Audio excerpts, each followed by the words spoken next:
For these $300 million cruise ships, this is the end of the line. Yem söküm testlerine hoş geldiniz. Because of the pandemic, Carnival, Costa, and Pullmantur cruise lines have all sent ships to Western Turkey for demolition. Here they'll be ripped to shreds deck by deck and sold for parts. Yani geminin diyebilirim ki tamamını geri dönüştürüyoruz diyebilirim. But dismantling a ship that holds 2,000 passengers, well, that's one of the most dangerous jobs in the world. Shipbreakers saw off massive sections of the hull and moved them overhead. There's millions of dollars worth of parts at stake, but any misstep could mean injury or hurting the environment. And it's only gotten harder, with lots of new arrivals. We take you inside the yard, turning these floating hotels into this. Before the pandemic, the Aliaga shipbreaking yards were pretty quiet. Normally, the 22 yards only demolished a few dozen cargo ships a year, but when the pandemic wrecked the cruising industry, more and more cruise ships ended up here. After losing more than $4 billion in the second quarter of 2020, Carnival Cruise Line decided it was more affordable to sell its old ships for parts than try to keep them operating. Aliaga will be the last stop for Carnival's inspiration, imagination, and fantasy ships. Şu arkamda görmüş olduğunuz kruz gemileri özellikle belki bir 5 yıl 10 yıl daha kadar çalışabilirdi. Yaklaşık 5 yıl 10 yıl daha çalışabilecek durumda olan gemilerini Aliaga'ya gönderdiler. Captains navigate the cruise liners from the US, UK, and Italy. They coordinate with the harbor master to beach ships. Then the bow front of the vessel is grounded on the shore while the stern is still afloat. We plan how we cut the vessels together with our technical department. Then 2,500 shipbreakers set out to remove any valuable material. There are very expensive navigational equipments at bridge side. Working one deck at a time, crews take out all the furniture, mostly by hand. We're talking everything from chairs, tables, and pianos, to light fixtures and beds.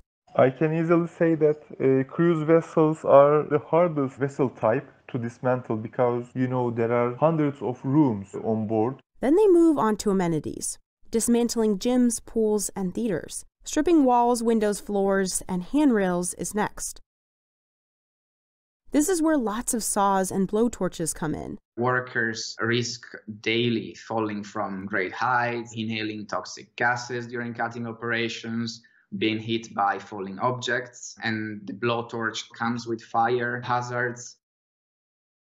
They are working in very high degrees under the sun in summer times, or they are working in very extreme conditions in winter time. Bu iş ILO'yu biliyorsunuz. ILO'nun listesine göre dünyanın en zorlu işi. Since October 2020, 2 workers have died from falling objects. The vessel lies on water, so there is no any way for the ambulance to reach in case of emergency situations.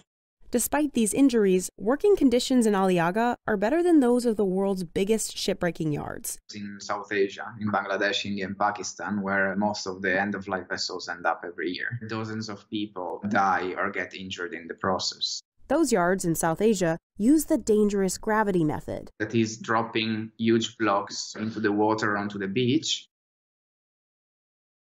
But in Turkey, workers lift ship parts with a massive crane, which has a 2,000-ton capacity in our shore side, and we cut big blocks at the vessel, and by using this huge crane, we take these big blocks at our secondary cutting zone.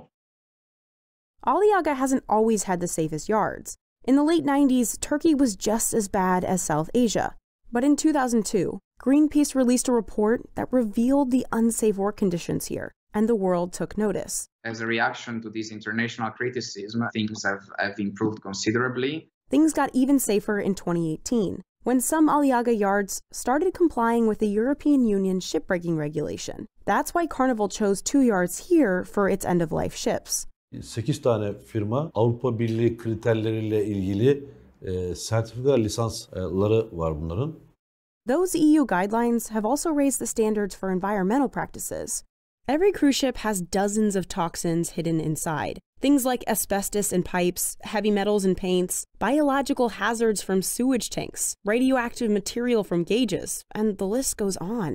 Left unchecked, they can seep into the soil, beach, and water, where they've destroyed local marine habitats and water systems around shipbreaking yards before.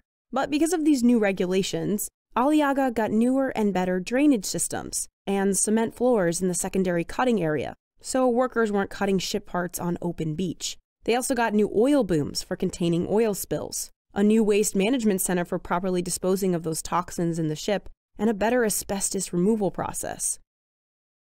Practices have been improved, but there are still concerns related to the long-term impact on the health of the workers due to exposure to toxic substances. Nicola says many workers aren't aware of these risks, and the rest choose the job anyway because of the high pay. Şu anda gemi söküm çalışan normal işçi abilerimizin almış olduğu ücretler yaklaşık $1500 seviyesinde. Bu da ciddi bir rakama tekabül ediyor Türkiye şartlarında.